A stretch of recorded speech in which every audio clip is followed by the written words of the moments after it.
L'immigration canadienne, c'est pas ce que vous croyez. On vous ment sur l'immigration canadienne. Dans cette vidéo, ce serait le thème de notre vidéo. Je vais vous exposer pourquoi c'est pas la vérité, ce qu'on vous dit, ce que vous voyez sur Internet. Forcément, il y a la vérité dedans, mais on ne vous dit pas simplement tout. Il y a des choses que vous devez savoir. Alors, salut, moi je suis Fabien. Sur cette chaîne, je vous donne des conseils et astuces pour étudier à l'étranger, pour travailler au Canada, en Suisse, en France ou encore dans d'autres pays. Si vous êtes intéressé pour ces choses-là, abonnez-vous, activez la cloche de notification. J'ai aussi créé mes plateformes comme Instagram, ma startup www.fabienconsultant.com. Vous avez les informations nécessaires là-bas aussi. Vous pouvez avoir les informations et l'actualité sur l'immigration canadienne, l'immigration en France, l'immigration en Suisse ou encore dans d'autres pays. Alors, je vous rappelle que le but de cette vidéo, c'est simplement de renforcer votre mental face aux problèmes que vous pouvez probablement rencontrer lors de votre immigration canadienne. Et encore, c'est pas pour vous déstabiliser. Donc, abonnez-vous, activez la cloche de notification. C'est très important et surtout, partagez la vidéo. C'est très important. Si c'est fait, on se retrouve après le générique pour exposer notre sujet d'aujourd'hui. Vous êtes bachelier, étudiant ou travailleur, vous voulez poursuivre vos études à l'étranger dans les pays comme le Canada, la France, l'Allemagne et bien d'autres? Alors abonnez-vous à Étudier à l'étranger, car Étudier à l'étranger met à votre disposition les vidéos qui contiennent des conseils et astuces pour vous accompagner dans vos démarches. Il vous aide également à vous inscrire dans les universités publiques ou privées à l'étranger. Et surtout, soyez les bienvenus sur Étudier à l'étranger. Alors, les gars, comme je vous ai dit dans cette vidéo, je vous ai exposé les faits qui prouvent que on ne vous dit pas tout sur l'immigration canadienne. La première des choses à savoir, c'est que vous savez, le Canada ou le gouvernement canadien a mis en place des systèmes publicitaires pour mettre en avant leur pays. Leur but, c'est de vous faire aimer leur pays. Quand vous voyez que ce soit sur plusieurs plateformes, vous allez voir les systèmes d'immigration au Canada sont mis en avant et il y a beaucoup de choses. Et il y a même, à côté de ça, des gens, des créateurs de contenu comme moi, d'autres personnes qui ont décidé aussi à leur côté de mettre en avant le Canada juste pour avoir de la notoriété, pour avoir une communauté, etc. Ils disent parfois la vérité. Ce qui est dit, il y a la vérité dedans. Mais on ne vous dit pas tout, simplement. Dans cette vidéo, la première des choses que je vais parler, c'est par rapport au travail au Canada.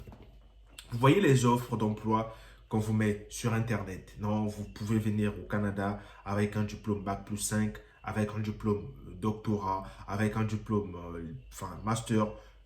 Simplement, vous commencez à travailler sans problème, tout passe nickel. En réalité, c'est faux. Vous ne pouvez pas travailler comme ça au Canada. Le Canada, dans la plupart des cas, n'accepte pas les diplômes étrangers. Ça veut dire quoi? Ils acceptent les diplômes étrangers. Mais tu ne peux pas venir au Canada avec un doctorat, tu te dis médecin, avec expérience de 30 ans au pays. Tu arrives au Canada, tu commences à travailler. Non, ça n'existe pas. Quand tu arrives au Canada, tu vas passer soit un stage. Tu passes un stage pour revoir toutes tes notions. Le stage peut aller jusqu'à 6, 9, 1 an. Ça dépend. Si ce n'est pas un stage, tu peux simplement retourner sur le banc de l'école pour voir et revoir les notions, pour pouvoir canaliser ce que tu as vu au pays et ce que tu vas voir au Canada. C'est-à-dire que tu reprends à zéro. Et quand tu reprends à zéro, après on va te demander, est-ce que tu as de l'expérience canadienne? Est-ce que tu as déjà travaillé dans une entreprise au Canada? Donc c'est comme quelqu'un qui a un doctorat, qui quitte son pays, qui a un doctorat avec expérience, plus de 25 ans, qui quitte son pays pour aller travailler au Canada. Il arrive au Canada, on ne va pas lui laisser travailler, il va repartir faire un stage. Ça peut être un stage de 4 ans, surtout pour les médecins. Tu peux encore repasser 4 ans sur le banc de l'école. Ça peut être 2 ans, ça peut être 6 mois, ça dépend. Après ton stage, il te faut encore avoir de l'expérience au Canada pour pouvoir réaliser ton projet. Dans le cas contraire, tu seras obligé de travailler dans des postes qui n'ont pas besoin de l'expérience qu'on te demande. Mais je suppose que quand quelqu'un quitte son pays avec un doctorat pour aller travailler au Canada, quelqu'un qui était docteur au Canada, s'il quitte son pays, c'est pas pour aller être manœuvre dans une entreprise de canalisation. Non, c'est pour être médecin ou encore plus. Donc, c'est ça la première réalité. Avant d'immigrer, avant de demander, regardez la cohérence ou regardez l'équivalence de ce que vous avez. Regardez l'emploi qu'on vous demande. Est-ce que vous allez aller travailler directement? Est-ce que vous allez faire un stage de 6 mois? Est-ce que vous êtes obligé de repartir 4 ans à l'école? Ça, quand vous voyez ça, ça vous donne en fait l'idée sur ce que vous allez faire au Canada. Comme ça, quand vous arrivez au Canada, tout ce qu'il y a à faire, vous l'avez déjà programmé dans la tête. Ça, c'est la première des choses. Alors, la deuxième des choses, c'est par rapport au salaire. Quand vous voyez, on vous affiche les salaires sur Internet. Donc, vous allez gagner, je sais pas, 100 dollars de l'heure, 35 dollars de l'heure dans l'année, tout ce que vous voyez là. Pourquoi on parle de salaire? Parce que c'est la raison pour laquelle la plupart des gens immigrent. Simplement parce qu'ils pensent pouvoir gagner plus au Canada. Bien sûr, quand tu es au Canada, en France, dans des pays comme ça, tu vas gagner beaucoup plus qu'en Afrique. Mais il faut voir des choses. Donc, les salaires que vous voyez, ce sont des salaires qu'on appelle salaires bruts. Ce n'est pas des salaires que vous allez recevoir dans votre compte bancaire.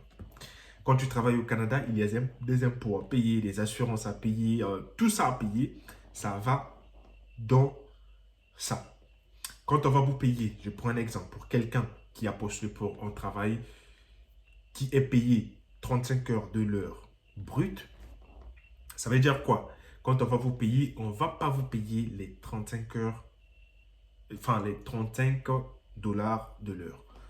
On va vous payer quelque chose de, enfin, je ne sais pas, ça peut être 27 dollars, 25, ça dépend des impôts que vous allez payer. L'une des raisons pour laquelle le Canada attire des gens à travailler dans leur pays, c'est pour les impôts, pour le système. Ils veulent augmenter, enfin tout ça. Et l'autre raison, c'est simplement pour les travails que les Canadiens ne peuvent pas faire. Enfin, les Canadiens, quand je parle de Canadiens, les Canadiens qui sont nés au Canada, voilà, ne peuvent pas faire. Ces travails-là, ils laissent ça aux immigrés, comme nous, comme toi, comme d'autres personnes. Très important à savoir ça aussi. La troisième des choses, c'est par rapport à la langue. Vous allez entendre des gens dire, ouais, au Québec, vous n'avez pas besoin d'apprendre l'anglais. Déjà, le français, ça suffit parce qu'au Québec, on parle français. Nanani. Oui, c'est vrai. Mais ce n'est pas vrai. Dans la plupart des offres d'emploi au Québec, on va vous demander d'être bilingue, de comprendre et parler anglais, français aussi. Donc, si vous ne parlez que français, ça va être difficile pour vous parce que lors de vos entretiens, on va vous demander, est-ce que vous parlez anglais? Est-ce que vous êtes bilingue? Et si vous n'êtes pas bilingue, vous êtes forcé de faire une formation en anglais qui va vous rendre bilingue et comprendre tout ce qui se passe. Donc, le fait de comprendre le français ne suffit pas. Être bilingue, être au Québec, on va vous demander d'être bilingue. Donc, préparez-vous aussi à ça. C'est très important. La quatrième des choses, c'est le rêve. La plupart des gens veulent voyager au Canada parce qu'ils voient des grands immeubles, ils voient tout ce qu'il y a au Québec, à Montréal, le design, tout ça, d'autres pour le froid, tout ça. Mais la réalité, c'est que quand vous allez au Québec, le but du gouvernement, c'est pas de vous laisser vivre à Montréal ou encore dans des grandes villes que vous connaissez. Le but du gouvernement, c'est de vous laisser dans des petites villes, à la campagne, là où il n'y a personne. Pourquoi? Pour faire développer ces milieux, pour qu'à l'avenir, ces milieux soient aussi animés. Donc, on va vous envoyer à la campagne. Vous venez d'arriver, vous n'avez pas de voiture, vous n'avez rien, il fait froid, tout. Vous allez devoir vivre avec ça. Donc, quand vous vivez dans la campagne, c'est pas pareil. C'est comme des gens, mais comme pareil en Afrique. Quand vous vivez en Afrique, en Côte d'Ivoire par exemple, vous vivez en Afrique, en Côte d'Ivoire, une personne qui vit à Abidjan, c'est pas pareil qu'une personne qui vit dans un village à côté ou loin. C'est différent. Au Cameroun, pareil. Afrique en général, c'est pareil. Donc, ce sont les réalités que vous devez savoir avant de vous engager au Canada. Je vais faire un résumé de cette vidéo. La première des choses, il faut savoir que si vous voulez travailler, immigrer au Canada pour travailler, il faut être attentif sur le fait que quand vous allez arriver au Canada, vous n'allez pas directement travailler. On va vous demander de faire soit un stage, soit une formation de remise de niveau, une formation de mise à jour, par exemple.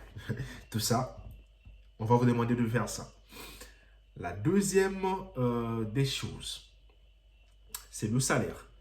Quand vous arrivez pour le salaire, ne pensez pas que vous allez gagner ce que vous voyez sur le net. Vous allez gagner beaucoup moins que ça. Donc, si vous gagnez votre vie en Afrique, avant de quitter votre travail, regardez, vérifiez si ce que vous allez gagner en vaut la peine. Ouais, c'est très important.